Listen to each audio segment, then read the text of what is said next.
अरविंद जी, इस अटैक से पहले बहुत सारी बातचीत चल रही थी। इस अटैक के बाद भारत के एनएसए लगातार अमेरिका के एनएसए के संपर्क में थे, ब्रिटेन, फ्रांस और उसके साथ यूएई के एनएसए के संपर्क में लगातार आए। जमीन पर जो काम किया वो एयरफोर्स ने काम करके रिजल्ट दिखाया, लेकिन पीछे डिप्लोमेसी ने भी एक बेस तैयार किया था जिसका इशारा यह मिला कि इस वक्त इस अटैक के बाद भारत एस्केलेट करने की बात तो नहीं कह रहा है, लेकिन पाकिस्तान परेशान है कि वो करे क्या ना करे, और विश्व भारत के साथ दिख रहा है। कैसे पॉसिबल होता है ये सब कुछ, अरविंद सिंह जी? राजीव साहब, बहुत सारे प्रश्न एक साथ हैं।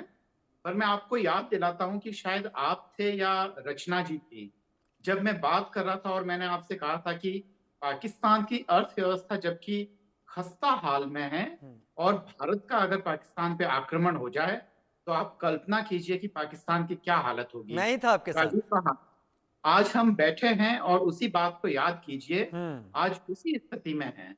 और ये केवल अगर हम तात्कालिक रूप से हम देखें तो तमाम चैनल्स जो है वो इस युद्ध के बारे में बात कर रहे हैं, और उसके कुछ दिनों बाद में इसके जो क्या प्रभाव होंगे, क्या इम्पैक्ट होगा, इसके बारे में चर्चाएं होगी, आर्टिकल्स आएंगे, रिसर्च होगी।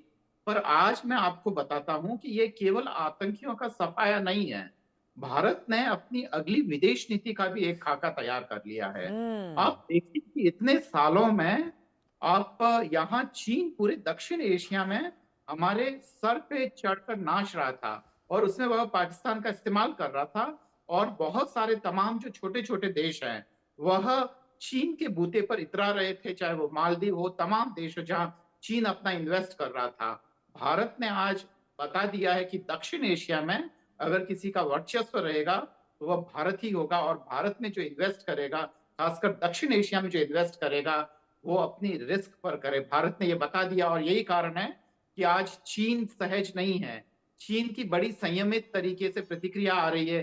चीन को समझ में नहीं आ रहा है कि वह क्या कहें, आतंकवाद की बुराई करें या पाकिस्तान का साथ दें। और देखिए, ये भी प्रतीकात्मक है जब वो लोग कह रहे हैं कि उनके 26 लोग मरे हैं। तो पहलगाम की संख्या से तुलना कीजिए। इसके पीछे कारण ये कि आपने हमारे 26 मारे, हमने आपके 26 मारे, अब बात यहीं खत्म कीजिए, हम आपसे और लड़ना नहीं चाहते हैं। यह एक तरीके का संदेश हो सकता है, या फिर यह एक भ्रम में रखने की नीति हो सकती है। हम्म। तो डिप्लोमेसी में इन सब चीजों की भी काफी महत्व होता है। तो एक तरीके का ये संदेश है। पाकिस्तान तीसरा ये कह रहा है कि हमने भारत के 6 विमानों को मार गिराया है। हम्म। अब वो ये झूठ इसलिए भी बोल रहा है ताकि वहां के लोगों को ये दिलासा दे सके और ये बता सके कि उनकी जो सरकार है वो निकम्मी नहीं है। पर राजीव साहब, ये तो तय है कि उनकी सरकार निकम्मी है। ऐसी पॉलिसीज को उन्होंने फॉलो किया है कि पूरी दक्षिण एशिया के लिए उन्होंने समस्याएं खड़ी करके रख दी थी। भारत का विकास बाधित हुआ। भारत की फॉरेन पॉलिसी का ज्यादातर ध्यान है वो पाकिस्तान पर रहा है। ये आतंकवादियों के नाम पर एक बेवकूफ जनरल था, जनरल जिया। हम्म। उसने एक ऐसी पॉलिसी का जो साथ दिया जिसने पूरे पाकिस्तान को बर्बाद कर दिया। और भारत ने जो कहा था, भारत ने कहा कि भारत एक सेकुलर स्टेट है और धर्म के आधार पर आप विभाजन नहीं कर सकते। आज वही हालत हो रही है। बलूचिस्तान जो है वो केवल धर्म के आधार पर पाकिस्तान के साथ जुड़ा रहना नहीं चाहता है। और जो भारत का जो कश्मीर है, चाहे वो पाक ऑक्युपाइड कश्मीर हो या जो भारत में जो है, भारत का जो संघ राज्य कश्मीर हो, दोनों ही आज भारत के साथ है। यहाँ के मुस्लिम हमारे साथ है।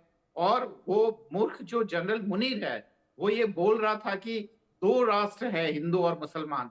तो वो दरअसल जब बोल रहा था तो उस मूर्ख को ये नहीं पता था कि ये दरअसल जो पाकिस्तान की मुस्लिम के लिए वो कह रहे हैं या भारत के मुस्लिमों के लिए भी कह रहा था। अगर भारत के लिए कहे तो भारत आज एक साथ होकर उन तमाम लोगों से लड़ रहा है, और पाकिस्तान के अपने लोग भी उसके साथ नहीं है। और दूसरी बात तो यह है कि जो उसकी जो सरकारें हैं वो भी चुनी हुई सरकार नहीं है। एक तरीके से लोकतंत्र का ढोंग रचा के उन्होंने पाकिस्तान की अवाम को धोखा दिया है।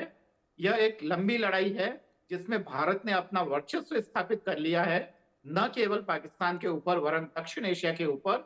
और जो 71 में जो राष्ट्र हमारे भारत के खिलाफ थे, जो सातवां जहाजी बेड़ा भेज रहे थे, हम्म। आज वो भारत के पक्ष में बोल रहे हैं। इसका कारण यह है कि वो भविष्य को देख रहे हैं कि जो चीन है वह दरअसल एक अपना वर्चस्व स्थापित करना चाहता है, और भारत से भरोसेमंद सहयोगी कोई हो नहीं सकता है। तो बहुत सारे भविष्य तय कर दिया है। और ये इसका एक कारण मुझे कहना पड़ेगा, बिना किसी दलीय राजनीति का पक्ष लेते हुए, कि यहाँ भारत की डिप्लोमेसी की विजय है हम्म। और कुछ कारण है कि इतिहास में इसे याद रखा जाएगा। और इसके पीछे राजीव साहब बिल्कुल ये मत समझिए कि मैं किसी दल विशेष की राजनीति का मैं पक्ष समझ रहा लेता हूं, हूं। मैं समझ रहा हूं। आप तार्किक तौर से अपनी बात रख रहे हैं, लेकिन बड़ी खबर का मैं रुख कर लेता हूं। पाकिस्तान ने एक नया प्रोपेगेंडा सामने किया है, जिसके बारे में हम लगातार बात भी कर रहे हैं। ऑपरेशन सिंदूर से दहशत में है पाकिस्तान और बौखलाहट में इशाक डार का बयान। भारत के 75 से 80 विमानों ने पाकिस्तान में स्ट्राइक की है। भारत के 75 से 80 विमानों ने पाकिस्तान में स्ट्राइक की है। इशाक डार का यह बयान सामने आया है। मेरे साथ इस वक्त लगातार जुड़े हुए हैं अरविंद सिंह तेजावत सर, और मेरे साथ मेजर जनरल मेरे साथ इस वक्त जुड़े हुए हैं। सर ये बताइए, अरविंद सिंह तेजावत सर, आपकी तरफ मैं पहले इस सवाल को लेकर आता हूं। क्या आपको लगता है कि पाकिस्तान इसके बाद रुकेगा? क्योंकि पहले तो रुका नहीं है। निर्भर करेगा कि उसकी आंतरिक राजनीति क्या है। पाकिस्तान के जो लोग हैं वो अपने आप को सक्षम नहीं पाते हैं, चाहे वो सेना हो, चाहे राजनेता हो, वो भारत से लड़ना नहीं चाहते हैं। पर कोई भी अपनी सत्ता खोना नहीं चाहेगा। अगर वह लड़ेंगे नहीं, अगर वापस प्रतिरोध नहीं करेंगे, तो उनके उन तमाम तर्कों का क्या होगा जिनके आधार पर बरगला कर उन्होंने पाकिस्तान की जनता से वोट लिए हैं। वहां तो उन्होंने बड़ी बड़ी डिंगे हाँकी है, और उससे पहले अभी तक, कल तक ये लोग ये डिंगे हाँक रहे थे कि पाकिस्तान एक परमाणु शक्ति है, पाकिस्तान को कोई नहीं दबा सकता है। तो वहां की जनता को सेटिस्फाई करने के लिए जितना हो सकता है वो लोग तमाम कोशिश करेंगे। और इसीलिए आप देखिए कि भारत ने प्रेस कॉन्फ्रेंस में, यहाँ तक कि जो पाकिस्तान ने विमान गिराने का दावा किया है उसके खिलाफ भी कुछ नहीं बोला है। भारत शांत रहा है। भारत को ये पता है कि उसने अपने जो टारगेट्स, जो अपने उद्देश्य थे, वो हासिल कर लिए हैं। अब पाकिस्तान जो करें उसकी मर्जी है। भारत का कोई उद्देश्य उसके घरेलू राजनीति में दखल देना नहीं है। भारत का केवल और केवल एक ही एम है कि वहां जो आतंकी है, जो वहां बैठकर साजिश रचते हैं, उनको हम नहीं छोड़ेंगे, उनको हम नेस्तनाबूद करेंगे। भारत अब वो पुराना वाला भारत नहीं है। जबकि आप हमारे बॉम्बे में वहां पे अटैक करके आप सोचते थे कि भारत कुछ प्रतिक्रिया नहीं करेगा, तो भारत ने अब वापस जवाब देना शुरू कर दिया। भारत का केवल कंसर्न इतना है कि भारत के खिलाफ जो भी आंख होगी, जो आंख निकलेगी, हम उसकी आंख निकाल देंगे। किंतु भारत की उसकी आंतरिक राजनीति में वो जैसा टिट चाहे, फॉर जैसे उसको कंट्रोल करे, tit for tat, tit for tat का राइट। एक नई पॉलिसी सर आपके जवाब से समझ में आ रहा है। मेजर जनरल जेके एसपरियार, इसमें खास एक जगह है बहावलपुर, जो करीब 100 किलोमीटर अंदर पड़ती है पाकिस्तान के आईबी से अगर देखा जाए।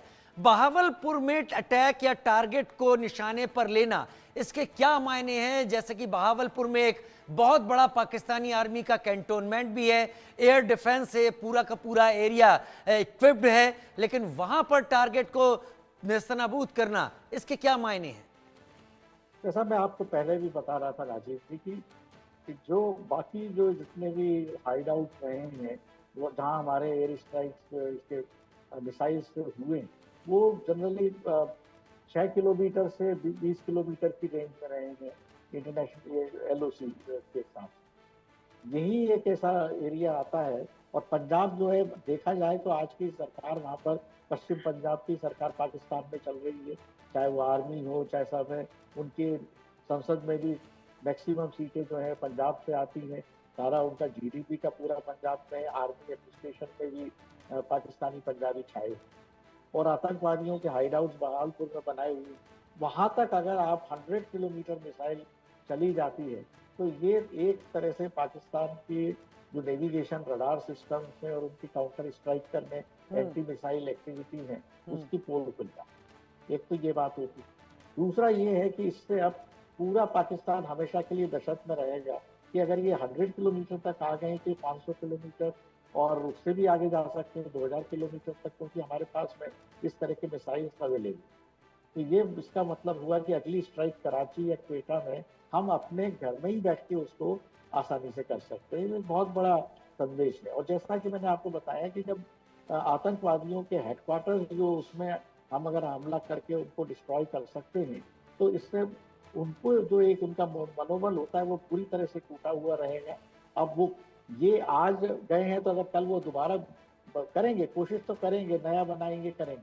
पर अब ये बात तो हो गई है कि अब वो जो बंधन, एक जो बैरियर था कि हम इंटरनेशनल बॉर्डर क्रॉस करके पाकिस्तान में एंट्री नहीं करेंगे, कोई अटैक नहीं करेंगे, वो सेल्फ डिफेंस के जो यूएन का आर्टिकल राइट्स हैं उसके हिसाब से अब हम कभी भी इसमें एंटर कर सकते हैं। तो पाकिस्तान भी दहशत में रहेगा और चीन की भी इसमें काफी उनको इसमें सकपट होगी कि भाई अगर भारत इतना दबंग बनता जा रहा है तो फिर उनके लिए भी आगे चल के एक बहुत बड़ा खतरा साबित होगा। और देखा जाए तो आज की दुनिया में भारत ही एक ऐसा देश है जिसकी जीडीपी, जिसकी अदर एक्टिव साइंटिफिक एक्टिविटीज और स्पेस एक्टिविटीज, मिलिट्री डेवलपमेंट, आत्मनिर्भर भारत में हमारे डिफेंस कॉरिडोर में प्रोडक्शन वगैरह होना, जो हमारी जो एक रफ्तार है और जो आगे जाने की है वो दूसरे देशों से बहुत आगे है।